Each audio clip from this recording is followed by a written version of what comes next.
And ఇంకొక చిన్న ఇది అపోహ, ఇది ప్రజల్లో ఉన్నటువంటి అపోహ, మఠాలు ఏం చేస్తున్నాయి, ఇవేం చేస్తున్నాయి, చాలా అని చెప్పి ప్రశ్నిస్తున్నారు. దీనికి మనం ఏ సమాధానం చెప్పగలం? వెంటనే ఆ మాట అంటున్నారు, కానీ నిజానికి మన మఠాధీశ్వరులు వీరందరూ కూడాను వాళ్ళు చేస్తున్న విధానాన్ని ఒకసారి పరిశీలించాలి. వారు మిగిలిన వాళ్ళు యుద్ధం చేయడానికి ఇతర మతస్థులు వాళ్ళు అరిచినట్లు తలలు తీసేయడం, ఫత్వాలు విడుదల చేయడం అలాంటివి మాత్రం చేయం మన సంప్రదాయంలో. అక్కడ ఉన్న వాళ్ళు పెద్దవాళ్ళు, వాళ్ళు చేస్తున్న తపస్సును మనం తెలుసుకోవాలి. వారు ఆ తపశ్శక్తిని పూర్తి చేస్తూ శాస్త్ర పరిరక్షణ చేస్తూ స్వచ్ఛందంగా ఎన్నో అద్భుతమైన కార్యక్రమాలు చేస్తున్నారు మఠాల వాళ్ళు. అది పరిశీలించాలి మనం. అయితే వీళ్ళు అనుకుంటూ రోడ్ల మీదకి వచ్చి జెండాలు పట్టుకుని యుద్ధాలు చేయకపోవచ్చు, వాళ్ళు చేస్తున్నారు. వాళ్ళు కానీ శాస్త్ర సంప్రదాయ పరిరక్షణ చేయకపోయి ఉంటే మనకి ధర్మములు దొరికేవి కాదు. వాళ్ళ సంప్రదాయాన్ని వాటిని రక్షిస్తూనే ఉన్నారు. కొన్ని రకాల సంస్థలు ముందుకొచ్చి ఉద్యమిస్తున్నాయి. అందుకే ప్రతి మఠానికి ఒక చరిత్ర ఉంటుంది. ఆ చరిత్ర, ఆ స్వరూపం బట్టి ప్రతి మఠం పనిచేస్తుంది. పనిచేయలేదు అనడానికి లేదండి ఇక్కడ. అయితే ప్రజల్లో 2 కారణాల వల్ల ఇందాక చెప్పుకున్న విద్యా వ్యవస్థలో లోపం ఒకటి, మాధ్యమ రంగం ఇన్నాళ్ళు శతాబ్దాలుగా చేసినటువంటి ఒక పెద్ద పని వల్ల మన సంస్కృతి, మన ఆలోచన విధానం దూరం అయిపోయింది. ప్రతి యువతలో కానీ ఇప్పుడున్న మానవులు, మన భారతీయ పౌరుల్లో కానీ ముఖ్యంగా హిందూ పౌరుల్లో ఉన్నది ఏంటంటే ఏ మతం అయితే ఏం పోయింది, అన్నీ ఒకటే కదా. ఇది పెద్ద లోపమైన సిద్ధాంతం. రెండవది, తన మీద జరుగుతున్న దాడిని గుర్తించకపోవడం. హృదయ వైశాల్యం అంటే మేము చాలా హృదయం అంటాం. హృదయ వైశాల్యం అనేది హార్ట్ ఎన్లార్జ్మెంట్, అది రోగం కానీ గుణం కాదని చాలా కాలం క్రితం వెళ్ళి చెప్పాను. ఇంకొకసారి చెప్పండి. హృదయం వైశాల్యం అంటే హార్ట్ ఎన్లార్జ్మెంట్, అది రోగం కానీ అది గొప్ప గుణమేం కాదు అని ఎప్పుడూ చెప్పడం జరిగింది నేను. ఇది మళ్ళీ మా ప్రేక్షకులకు చెప్పాలా? ఎందుకంటే సహనం, శాంతి, సామరస్యం, సమన్వయం మనకు సహజంగా ఉన్నాయి. ఇప్పుడు వాళ్ళని శత్రువులుగా చూడటం కాదు, కానీ మనం అందరినీ మిత్రులుగా చూడాలి అంటే మన మీద దాడి చేస్తున్న శత్రువులను గుర్తించాలి, మనల్ని మనం రక్షించుకోవాలి ఇక్కడ. అందుకే కలిసి బతుకుదాం అనుకునే పాండవులు అన్నప్పటికీ పడనీయనటువంటి ధాతరాష్ట్రులపై యుద్ధం చేయక తప్పదని కృష్ణుడు ఎలా హెచ్చరించాడో, ఈ సామరస్యాన్ని పడనివ్వని వాళ్ళపై యుద్ధం చేయక తప్పదని కూడా ప్రతి హిందువు జాగృతి చెందాలండి. ఇక్కడ నేను ఒక చిన్న, ఇప్పుడు భగవద్గీత విన్నటువంటి అర్జునుడు యుద్ధానికి పోయాడు కానీ తపస్సుకు పోల. అవునండి. ఇప్పుడు భగవద్గీతను నేర్చుకుంటున్నటువంటి వాళ్ళు ఆ పోరాట స్ఫూర్తిగా తీసుకోగలుగుతున్నారా? లేదండి. ఎందుకంటే సన్యాస ధర్మం సంసారికి బోధించడం తప్పు జరిగింది చాలా. మీ దగ్గర నుంచి నాకు కావాల్సిన ఆన్సర్ అదే. కర్తవ్య నిష్ఠ అనేది భగవద్గీత మనకు బోధిస్తుంది. దానికి భగవద్గీతకు ముందు ఉద్యోగ పర్వంలో మనం భారతంలో చూసేటప్పుడు ధృతరాష్ట్రుడు తెలివిగా ఒక మాట పంపిస్తాడు సంజీవుడి చేత రాయదారని. ఆ సంజీవుడితో ఏమనిపిస్తారంటే, అసలే నువ్వు చాలా శాంతి కాముకుడివి, యుద్ధాలు వీటి వల్ల ఏం జరుగుతుంది చెప్పు, పైగా మీరు ఇన్నాళ్ళు అరణ్యాల్లో ఉండడం, ఉండడం అలవాటైపోయింది కనుక అలాగే మీరు కొనసాగించండి. అంటే వీళ్ళదైన భాగం వీళ్ళది ఉంది, వాళ్ళదైన భాగం వాళ్ళది ఉన్నది, మా భాగం మాకు ఇవ్వండి అని న్యాయబద్ధంగా అడిగారు. కానీ అదేమంటాడు, ఎవరి దగ్గర ఉంటే ఏమిటి, మీరు శాంతిగా మీరుండండి. ఇలాంటి పాఠాలే ప్రస్తుతం ఎందుకు నేర్పుతున్నారు. అప్పుడు సంజయుడికి ధృతరాష్ట్రుడు ఏ పాఠం పంపించాడో ఆ పాఠమే ఇప్పుడు నేర్పుతున్నారు. కానీ అక్కడ ధృతరాష్ట్రుడు చెప్పిన పాఠం చల్లకుండా అడ్డుకున్నాడు కృష్ణ పరమాత్మ. అప్పుడు ద్రౌపదీదేవి వాళ్ళిద్దరు చాలా గట్టి సమాధానం చెప్తారు. ధర్మరాజు కూడా అక్కడ చాలా అద్భుతంగా సమాధానం చెప్తాడు. అంటే వాళ్ళ స్పష్టత ఉంది, పాండవులకి వాళ్ళకి స్పష్టత ఉంది. అందుకని శాంతి కోపకులం కనుక మొత్తం వాళ్ళ దగ్గర ఉండండి, ఎందుకు యుద్ధాలు రక్తపాతం అనుకోలేదు ఆయన. కానీ అక్కడ కృష్ణుడు ఉన్నాడండి, ఏది వాళ్ళని గైడ్ చేయడానికి. ఇక్కడ ఎవరున్నారు? ఇక్కడ ఇప్పుడు ఒకటే మళ్ళీ కృష్ణుడు ఉన్నాడని అనుకోవాలి. అది ఆ భగవద్గీత, ఆ కృష్ణుడి మాటలు ఈ తరానికి బాగా తెలియజేయాలి. అదే మా ప్రయత్నం. అందుకే మనల్ని మనం రక్షించుకోవాలి. అంటే మనది ఎప్పుడు కూడాను ఆత్మరక్షణ ధర్మం కానీ ఆక్రమణ ధర్మం కాదు. ఇతరులు ఆక్రమణలు, మనది ఆత్మరక్షణ. ఆత్మరక్షణ కోసం కూడా మనం పూనుకోకపోతే ఇంకా అందుకే మనం ఇప్పుడు ప్రతిఘటించమని, యుద్ధం చేయమని, హింస చేయమని చెప్పట్లేదు. ఆత్మరక్షణ కోసం ఉద్యమించాలి అనే మనం చెప్తున్నాం ఇక్కడ. ఖచ్చితంగా ఇది ప్రతి ఒక్క హిందువు తెలుసుకోవాల్సినటువంటి విషయం. మా చిన్నప్పుడు గురూజీ ఇళ్లలో దొంగలు పడుతున్నారు, రాత్రిపూట వస్తున్నారు అని అంటే ప్రతి వీధి నుంచి ఒక 10 మంది యువకులు దశల వారీగా రాత్రిపూట గస్తీ కాసేవాళ్ళు. అవును.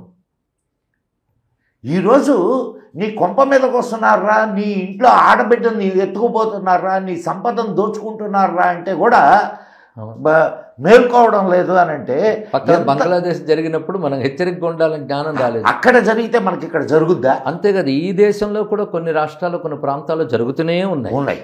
అది తెలుసుకోలేకపోతున్నారు. దానికి మాధ్యమ రంగం సరైన వార్తాస్థానం కల్పించట్లేదు. కానీ ఇప్పుడు తెలుస్తున్నాయి. ఇప్పుడు సామాజిక మాధ్యమం వల్ల కొంత తెలిసే అవకాశం ఉంది.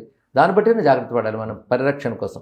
పైగా ఇంకొక నిద్రలో మనం ఉన్నాం ఏంటంటే, మనం చక్కగా ప్రభుత్వాలు దేవాలయాలు రక్షిస్తున్నాయి అని ఒక చక్కగా వాటికి అప్పగించి నిద్రపోతున్నాం. అపోహాది. కానీ మనల్ని మనం రక్షించుకోవాల్సిన అవసరం ఉంది. ఎందుకంటే మన పెట్టిన సెక్యూరిటీ గార్డ్ నిద్రపోతున్నాడని తెలిసాక మనం నిద్రపోకుండా కాపాడుకోవాలి కదా.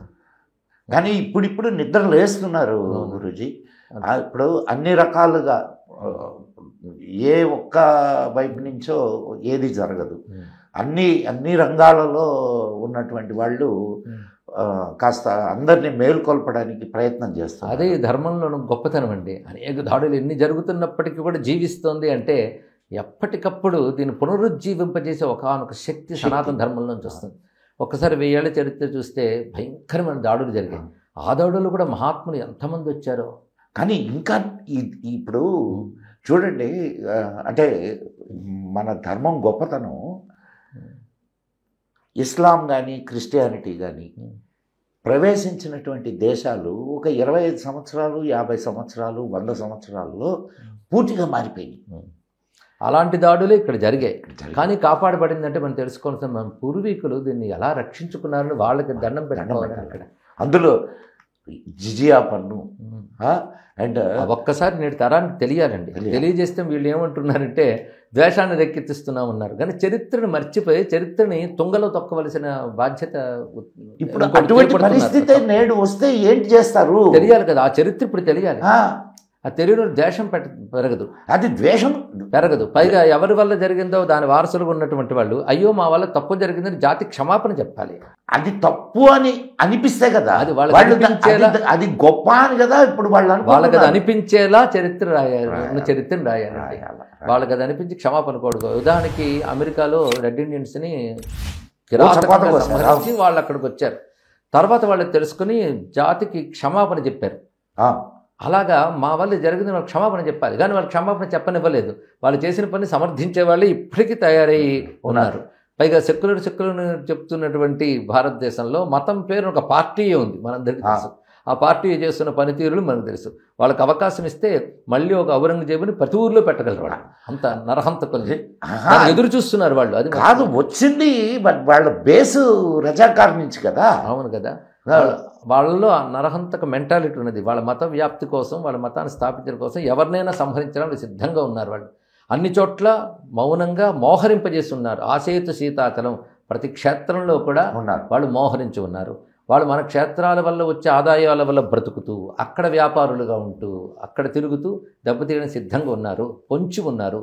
ఆ విషయాన్ని తెలుసుకోలేకపోతున్నారు భారతీయ హిందూ పౌరుడు. తెలిసిన ఇప్పుడు ఇంకొక ఇది ఉన్నది గురూజీ, మనకెందుకులే. అదే ఇందాక అదే చెప్పుకున్నాం కదా, ఎవడైతే ఏమిటి మనకెందుకులే, అన్నీ ఒకటే. ఇవన్నీ కూడా ఈ మెట్ట వేదాంతం వీళ్ళని ఎక్కడి దాకా తీసుకెళ్తుందో తెలియదు. కానీ ఈ జాతి కళ్ళు తెరిస్తే తప్ప ఇప్పుడు శాశ్వతంగా మూతపడేదాకా కళ్ళు తెరవకపోతే ఈ శాశ్వతంగా మూతపడడం బెటరు. అదే అండి. ఇప్పుడు అక్బర్ కాలంలో ఒక పునరుజ్జీవనం జరిగింది సంస్కృతికి. అది ఎలాగా అంటే అప్పుడు వచ్చినటువంటి పెద్దవాళ్ళలో తులసీదాసు, అలాగే కబీర్దాసు, తులసీదాసు ఇలాంటి వాళ్ళు. ముఖ్యంగా చెప్పుకోవాలంటే తులసీదాసు, చైతన్య మహాప్రభు, మధుసూదన సరస్వతి అని ఒక మహానుభావుడు. ఆయన చేసిన గొప్ప పని ఏంటంటే అప్పుడున్న కొందరు సన్యాసుల్ని దారుణంగా కాశీక్షేత్రంలో చంపేస్తూ ఉంటే ఆయన మీరు ఇలా చేస్తున్నారంటే అప్పుడున్న నాయకులు మేము ఆపలేం వాళ్ళని అన్నారు. అయితే మేము ఆ ప్రయత్నం చేస్తాం, మమ్మల్ని ఆపకండి అని అనేక మంది సాధు సన్యాసులను వీరులుగా తయారు చేశారండి. ఇది చరిత్రది. అలాగా ఎప్పటికప్పుడు ఒక రివైవ్ చేస్తూ వచ్చారు. మీరు చెప్పిన అక్బర్ కాలంలోనే మన నాగ సాధువులు అదే నేను ఆ చరిత్ర చెప్తున్నాను. వాళ్ళ హక్కుని కాపాడుకున్న దానికి ప్రధాన మధుసూదన సరస్వతి లాంటి వాళ్ళు దాన్ని పూనుకొని ఇంత చేశారు ఇప్పుడు. అయితే అక్బర్ ది గ్రేట్ అంటున్నాం, ది గ్రేట్ కాదు. అక్బర్ ది గ్రేట్ ఏమీ కాదు. ఆయన చిట్ట చివరి చరమావస్థలో హిందువుల అవసరం లేకపోతే బ్రతకలేమని తెలుసుకుని కొందరిని చేరదీశాడు. అంతకుముందు దురాక్రమణలే. తర్వాత ఔరంగజేబు చేసిన కిరాతకం అంతా ఇంత కాదు. ఇప్పుడు మన సినిమాల్లో చూపించిన దాన్ని గగ్గోలు ఎత్తున్నారు కానీ అతి తక్కువ మాత్రమే. అదే చెప్పాను గురూజీ, 5% కూడా చూపించలేదు. మీకు ఎస్ఎల్ భైరప్ప అనే మహానుభావుడు ఆవరణ అనే నవల రూపంలో ఆనాటి కిరాతకాన్ని అంతటినీ చక్కగా చాలా ఆయన చరిత్ర నిర్మాణం చేసేటువంటి బృందంలో ఉండేవాడు ఆయన ఆనాటి ప్రభుత్వం. ఇది అందరూ తెలుసుకోవాల్సిన అవసరం ఉంది. ఎస్ఎల్ భైరప్ప గారు పెద్ద ఆయన కన్నడ రచయిత. ఆయన ఉండేటప్పుడు అప్పుడు వాళ్ళు చేసినటువంటి హింస అవి కూడా చరిత్రలోనే చూపించారు. ఇలా చేస్తే ఇవన్నీ తీసేయాలని అప్పుడు ప్రభుత్వం చెప్పి చాలా అద్భుతమైన కథ ఆవరణ. ఆయన అందరూ స్వయంగా చెప్పుకున్నాడు. ఆయన ఇలాంటివి పూర్వం జరిగిన దాడులు కూడా చరిత్రలో ఉన్నాయి. అవి రాస్తే అవన్నీ తీసేసేయండి అని అప్పుడు ప్రభుత్వం చెప్పింది. దానికి ఒక ప్యానల్ వేసింది. తీసేయండి అంటే ఎందుకు తీయాలి? చరిత్ర అది చరిత్రగా చెప్పాలి కానీ మనం కొన్ని ఉద్దేశాలతో తీసేయకూడదు. జాతి నేర్చుకుంటుంది చరిత్ర నుంచి. అందుకే చరిత్రలో జరిగినవి కప్పిపెట్టడం మూలతోసడం చేయకూడదు అని చెప్పాడు. చెప్తే ఆయన ప్యానల్ నుంచి తొలగించారు. అప్పుడు ఈ కుహనా మేధావులందరూ కలిసి మళ్ళీ తప్పుడు చరిత్ర రాసి నిజమైన ఈ దారుణాలు వెనక్కి పిఎన్ఓని బయట పెట్టారు అండ్ భైరప్ప గారిని పక్కన పెట్టారు. అప్పుడు నిజమైనటువంటి చరిత్ర చెప్పిన ఎవరిని లోపలికి రానిలేదు గురుజీ. అవునండి. మన చరిత్రను మనం రాసుకోవాలా? మన చరిత్రను ఎవడో రాసి మనకు నేర్పిస్తున్నారు. ఒకటి మనల్ని చరిత్రహీనులుగా చూపించారు. అది చాలా బాధాకరమైన అంశం. ఎందుకంటే ఇంత గొప్ప చరిత్ర ఏ దేశ నాగరికతకి లేదు. ఇంత గొప్ప చరిత్ర కలిగిన దేశ నాగరికతలో ఆ చరిత్ర తెలియని పరిస్థితి ఏర్పరిచారు. ఇది బాధాకరమైన అంశం. రాజ్యాంగ నిర్మాణ సమయంలో కూడా మన గ్రంథాలను మత గ్రంథాలుగానే చూసారే తప్ప అవి జాతి సంస్కృతికి సంబంధించిన గ్రంథాలను చూడలేదు. అందుకే వాటిలో రాజనీతి, వాటిలో చెప్పిన శాస్త్రాలు, వాటిని మనం అధ్యయనం చేయనివ్వకుండా పాశ్చాత్యులు ఎలా నిరోధించారో స్వతంత్రం వచ్చిన తర్వాత కూడా అదే నిరోధం జరిగింది.